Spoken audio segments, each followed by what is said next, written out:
The African share of the global trade remained at less than 3%, driven largely by mechanized trade, an indicator that African countries continue to trade with the rest of the world more than among themselves. According to a new report on the assessment of the progress on regional integration in Africa by the Economic Commission for Africa, ahead of the 4th-5th March ministerial segment of the Conference of African Ministers of Finance, Planning and Economic Development. Despite progress in monetary and financial integration, member states have not met the macroeconomic convergence criteria. Intra-African trade as a share of global trade has declined from 14.5% in 2021 to 13.7% in 2022. Is that we should take a decision that a minimum of 30% of the reserves of each one of us, sovereign reserves, should in fact be invested in the African multilateral institutions.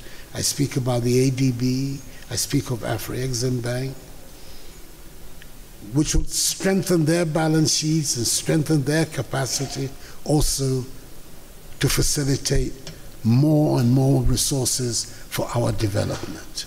From the report of the Economic Commission for Africa on the assessment of the progress on regional integration in Africa, there has been some progress in the fulfillment of the first 10-year implementation plan of Agenda 2063, the Africa Rewind of the African Union, including the adoption of the agreement establishing the African Continental Free Trade Area and the creation of the single African air transport market. The market is expected to increase the frequency of flights along existing air routes by 27% and allow for gains through economies of scale of about $500 million from passengers' fare, free competition, the opening of new commercial routes, environmental protection, and the development of private sector in civil aviation. The effective implementation of the agreement will determine the extent to which the continent can derive the benefits of free markets and trade integration for the overall benefit of the population of the African continent. As part of the solution to promote trade within the African continent, the African Continental Free Trade Area was launched in January 2021 by the African Union. This encourages signatories to remove tariffs on 90% of goods for other signatories, to progressively liberalize trade in service, and to address other non-tariff barriers. The objective is to increase Africa's income by $450 billion by 2035.